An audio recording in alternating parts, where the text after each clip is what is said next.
सूरदास के पद शीर्षक काव्य के दूसरे पद को पढ़ेंगे। आशा है आप लोगों ने पिछले वीडियोस को देखा होगा।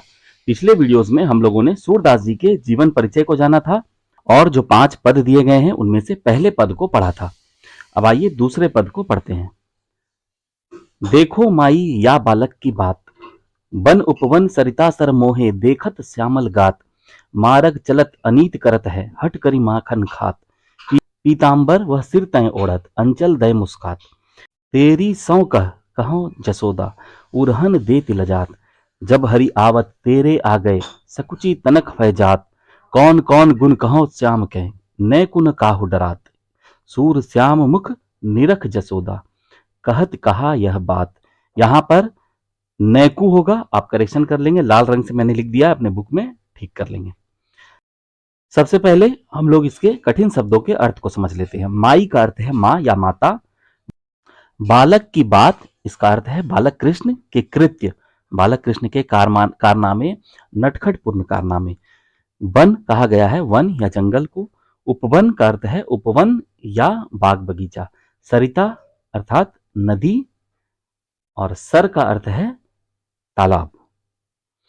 मार्ग का अर्थ है मार्ग या रास्ता। अनीति का अर्थ है नीति के विरुद्ध। यहां पर इसका अर्थ है वह जो नहीं करना चाहिए। यहां पर श्री कृष्ण के जो नटखटपूर्ण कृत्य है, जो गोपियों को तंग किया जाना है, उसे ही अनीति कहा गया है। पीतांबर का अर्थ होता है पीला, अंबर अर्थात पीला वस्त्र। अंचल का अर्थ है आंचल। मुस्कुरात अर्थात मुस्कुराते हैं, हंसते हैं। सौ का अर्थ होता है सौगंध। तेरी सौ का अर्थ है तुम्हारी सौगंध, तुम्हारी कसम। कहो का अर्थ है खाकर कहते हैं। तेरी सौ कहो, तुम्हारी सौगंध खाकर कहते हैं, तुम्हारी कसम खाकर कहते हैं। सकुची का अर्थ हुआ संकोचवश सिमट कर, और तनक का अर्थ है नन्हा सा या छोटा सा। यहां पर इसका अर्थ हुआ भोला भाला या मासूम। नैकू का अर्थ होता है थोड़ा सा भी। डरात अर्थात डरते हैं। निरखी का अर्थ है निरख कर या ताक कर, देख कर। अब आइए इस पद के प्रसंग को समझते हैं। इसके प्रसंग को हम लोग एक चित्र के माध्यम से समझेंगे। कुछ गोपियां माता यशोदा के पास बालक श्री कृष्ण की शिकायत करने के लिए आती है। वे उनके नटखटपूर्ण कृत्यों की, उनके चंचलता की, उनकी चुलबुलेपन की शिकायत करती है, पर वास्तव में वे उनकी शिकायत करने के बहाने उनकी सुंदरता की, उनके नटखटपन की प्रशंसा करती है। यही इस पद का प्रसंग है। अब आइए इस पद के अर्थ को समझते हैं। देखो माई या बालक की बात। गोपियां माता यशोदा से कह रही हैं कि हे यशोदा माता, अपने इस बालक श्री कृष्ण के कृत्यों को देखिए, उनके कारनामों को देखिए। अर्थात बालक श्री कृष्ण जिस प्रकार से गोपियों को तंग किया करते हैं, वे उनकी शिकायत करते हुए कह रही हैं कि उनके कारनामों को आप देखिए। वो कह रही हैं कि वन उपवन सरिता सर मोहे, देखत श्यामल गात। आगे गोपियां कह रही हैं मोहे देखत श्यामल गात, मोहित हो जाते हैं देख करके सांवले शरीर को, सांवले सुंदर शरीर को, श्री कृष्ण के सांवले सुंदर शरीर को देख करके मोहित हो जाते हैं। कौन मोहित हो जाते हैं? वन उपवन सरिता सर, अर्थात ये जो जड़ जगत है, चेतन जगत तो श्री कृष्ण से प्रभावित होते ही हैं, श्री कृष्ण से मोहित होते ही हैं। जड़ जगत भी श्री कृष्ण की सुंदरता को देखकर आकर्षित हो जाते हैं, मोहित हो जाते हैं। वन का अर्थ है जंगल, उपवन अर्थात बगीचा। जंगल, बगीचा, नदियां और जो तालाब हैं, ये सभी जड़ जगत श्री कृष्ण के सुंदरता को देख करके मोहित हो जाते हैं।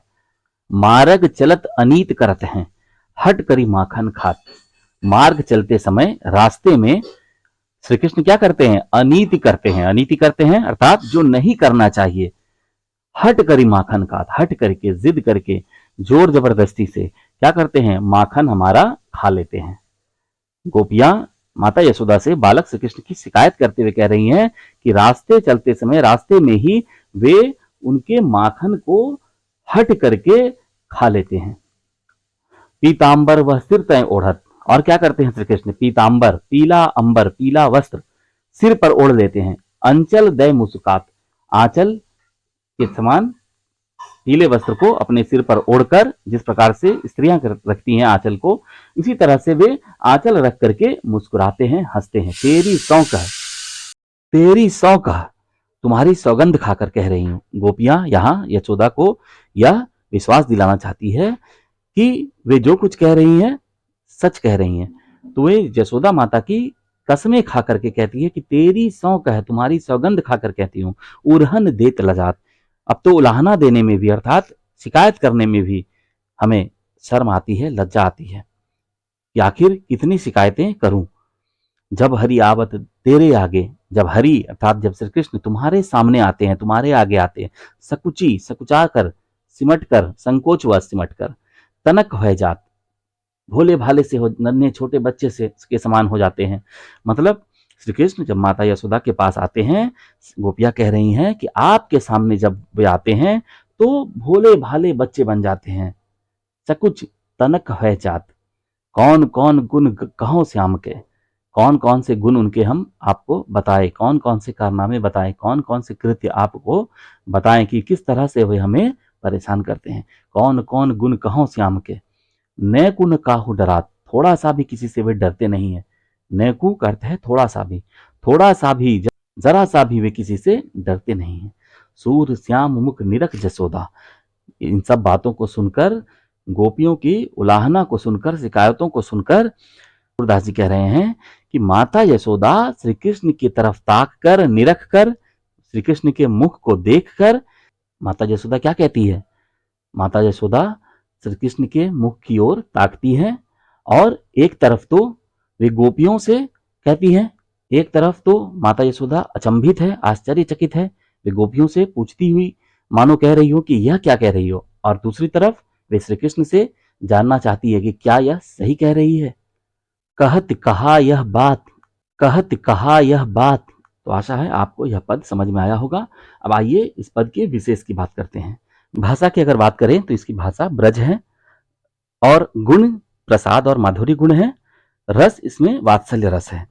तो जब हम इस पद को पढ़ते हैं तो बालक श्री कृष्ण के नटखट पूर्ण कृत्यों को सुनकर के बाल कृष्ण के प्रति प्रेम उमड़ता है, बालक कृष्ण के प्रति प्रेम का भाव जगता है, इसीलिए यहाँ वात्सल्य रस है। अलंकार की अगर बात करें तो इसमें पहला तो अनुप्रास अलंकार है, जहां पर हम किसी वर्ण की आवृत्ति को देखते हैं, पढ़ते ही समझ जाते हैं कि अनुप्रास अलंकार है। पद को पढ़कर आप स्वयं ढूंढने का प्रयास करेंगे अलंकारों को।